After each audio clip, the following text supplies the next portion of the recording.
Madam President, I come to the floor today to add my voice to the debate on the system of checks and balances that are essential to, that define our very democracy. I am here in no small part because of a series of events that unfolded slowly over 40 years and then with a sharper tempo near the end of last year and culminated in a strike by U.S. forces on January 3rd that killed General Qasem Soleimani of the Quds Force of the IRGC of Iran. That precipitated a series of briefings and debates here amongst senators and with our constituents in the country. And today, after an important 51-45 vote to proceed, we are debating this measure. This measure is Senate Joint Resolution 68 from Senators Kaine, Durbin, Lee, and Paul to direct the removal of United States Armed Forces from hostilities against the Islamic Republic of Iran that have not been authorized by Congress.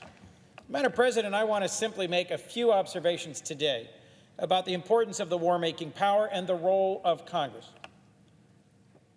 My view, we're at a critical inflection point in our nation, one where history will question whether we served our nation or served more partisan or parochial aims. To be clear, I do not seek or want a war between the United States and Iran. I think our best path forward is a multilateral, several nations coming together initiative to de-escalate rising conflict between the United States and Iran with tens of millions of people displaced from their homes around the world, from conflicts ranging from Syria and Yemen to the Democratic Republic of the Congo to Central African Republic. There's conflict in many places in our world, and our country has seen what happens in the absence of effective diplomacy.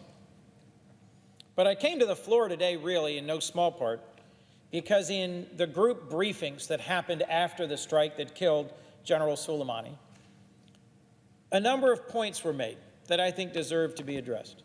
One, a suggestion was made by one participant that simply debating whether or not the authorization for the use of military force that was adopted by Congress back in 2001 or 2002, simply debating whether or not that authorized this strike, simply questioning whether or not this strike should be authorized and future actions authorized by this Congress would weaken the morale of our troops, would send a signal to our enemies and adversaries of a lack of resolve by our nation.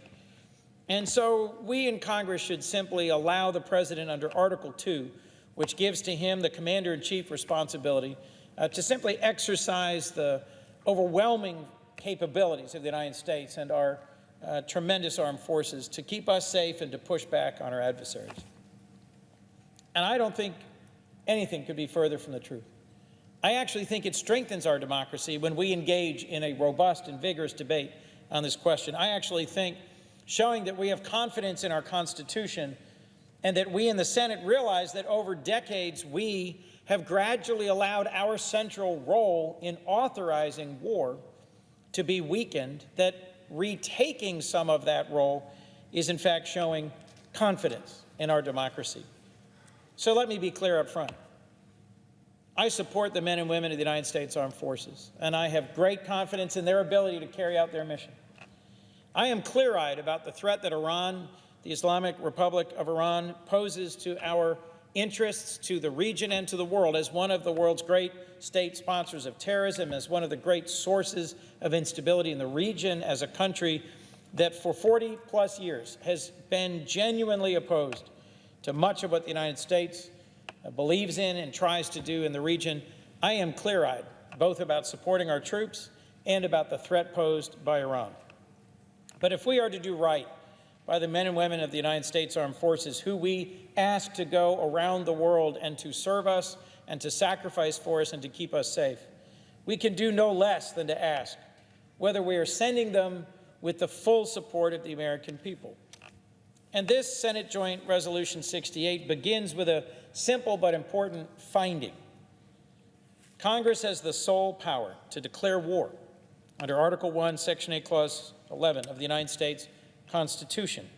And Congress has not yet declared war upon nor enacted a specific statutory authorization for the use of military force against Iran. That makes a simple point.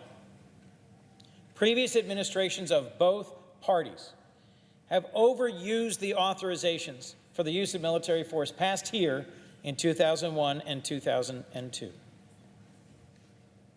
A majority of the currently serving members, an overwhelming majority of the currently serving members, were not present for the debates that led to those authorizations, and the fact patterns and circumstances that led to their being adopted have long since passed into history. And so if we, in this chamber, are to exercise our responsible role, we shouldn't simply let the president take the responsibility and possibly the blame for the conduct of war overseas, but we should take that responsibility back on ourselves. In 2001, Congress authorized the use of force against al-Qaeda and associated forces based on the deadly strike against the United States and our territory that happened on 9/11, but did not authorize the use of force against Iran. In 2002, Congress did the same against Saddam Hussein's Iraq, which is one of Iran's greatest enemies, then and now. And so, frankly, I think to suggest that either of these former authorizations for the use of military force, or AUMFs, authorize this action goes way beyond its scope. I have heard from hundreds of constituents at home in Delaware their rising anxiety and concern. And I've heard from many, both currently serving and formerly serving, that we should do our job, that Congress has a role, that we need to debate and demand a strategy from this administration and a path forward that we can articulate and defend. We are in a scenario now where the possibility of military conflict between the United States and Iran is entirely foreseeable. President Trump has drawn a line in the sand, much as his predecessor did, and said, we will never let Iran have a nuclear weapon. And with the United States having withdrawn from the Iran nuclear deal, the JCPOA, and with Iran and our European allies increasingly farther and farther apart on their conduct, and with Iran restarting centrifuges and restarting enrichment, it is not an unforeseeable moment that whether weeks or months or years from now, but quite possibly months, a team from the senior ranks of our military will go to the president and say, here is a range of options that might include striking Iran. That is a fact pattern that requires Congress to have provided authorization. Yes, I recognize there are exigencies, there are emergencies, there are moments when the president must take action to authorize our armed forces to strike in order to defend our troops and defend our interests at home and abroad. But this entirely foreseeable scenario, one which we should all be working to avoid, but which is foreseeable, is exactly why I am supporting the bipartisan resolution introduced by Senators Kaine and Lee. The United States Senate must take back its responsibility for authorizing our armed forces to protect us overseas, and we need to show clear-eyed support for our armed forces and for the path forward. President Trump, like all presidents before him, does not have the authority to wage war without consulting this Congress. And Democrats and Republicans are concerned about this administration's apparent indifference towards Congress and its critical role in deciding matters of war and peace. The House has just passed 2 measures to restrict the president's war-making powers. The Senate needs to have that same debate, that same discussion, and needs to take up and pass this resolution. This is how our system of government works best, through respectful disagreement, through thoughtful, informed debate, and through votes in both chambers to express the will of the American people. So let me close by saying this. To service members whom I meet in Delaware, to many more serving around the country and around the world, war should be our last resort.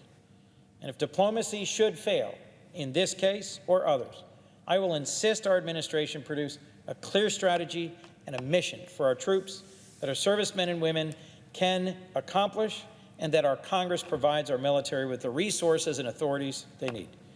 We are blessed with a system of democratic governance that challenges us, in times when stakes are highest, to rise to the occasion and to earn our place in the history of this democratic republic. We do that by reaffirming our faith in our Constitution, including Article 1, which gives to this body the responsibility to weigh vital decisions of war and peace. With that, thank you, Madam President. I yield the floor.